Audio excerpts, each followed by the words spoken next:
अस्सलाम वालेकुम, मैं अब्दुल अजीम फारूक एक बार फिर एक नई वीडियो के साथ हाजिर हूँ।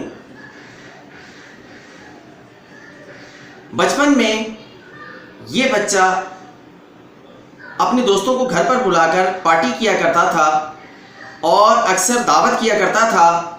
दोस्त मिलके बहुत खेलते थे और एंजॉय करते थे। उनके पेरेंट्स भी वहाँ पे मौजूद थे इस बच्चे के, और वो हमेशा ये अपने बच्चों की बुराई करते थे उनके दोस्तों के सामने। यानी जब दोस्त वगैरह बैठे होते थे तो ये अपने बच्चे की तरफ इशारा करके कहते थे इसके पेरेंट्स कि इसमें ये बुराई है, ये तो ये बुरा काम करता है, ये तो ऐसा काम गलत कर देता है, जिसको वो सारे दोस्त सुनते थे और सुनकर चले जाते थे। ये अक्सर व बेशतर इनके पेरेंट्स अपने बच्चे की दूसरे लोगों के सामने, दूसरे बच्चों के सामने बुराइयां गिनवाया करते थे। एक दिन अचानक से उस बच्चे का एक्सीडेंट हो जाता है और वो बच्चा बुरी तरह जख्मी होने के बाद इंतकाल कर जाता है। इसके सारे दोस्तों को जब पता चलता है तो ये सारे उसके पेरेंट्स के घर जाते हैं कि हम उनसे मिलकर आएँ और ताज़ियत भी करें।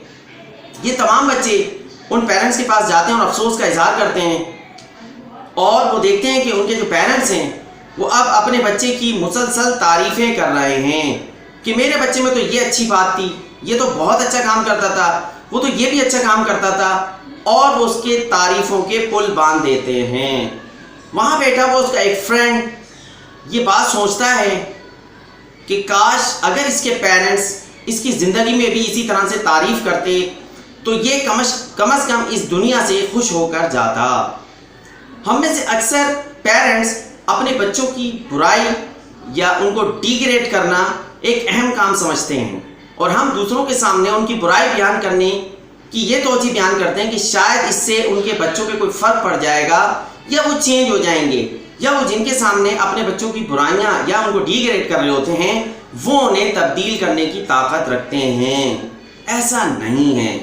इस तरह के इम्पैक्ट से साइकोलॉजी ये कहती है कि बच्चे का जहन नेगेटिव हो जाता है और बच्चा हमेशा अपने पेरेंट्स के बारे में नेगेटिव सोचता रहता है और आहिस्ता आहिस्ता एहसास कमतरी का शिकार हो जाता है, जिसका वो इजहार ज़िंदगी भर अपनी बिहेवियर के ज़रिए दूसरों के साथ करता रहता है।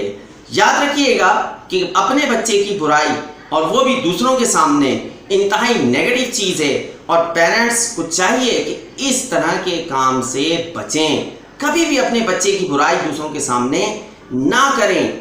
आप कोशिश करें कि उसकी अच्छाइयाँ दूसरों के सामने बयान करें। आपको अंदाज़ा नहीं है कि उसके जहन पर इसका कितना मनफी और बुरा असर होगा, या हो सकता है कि वो मुतनफ़र हो जाए और वालिदैन से नफ़रत करने लगे। आई होप कि आपको मेरी ये वीडियो भी पसंद आएगी। आप मेरे चैनल को भी सब्सक्राइब करते रहेंगे। Thank you very much. अल्लाह हाफिज़।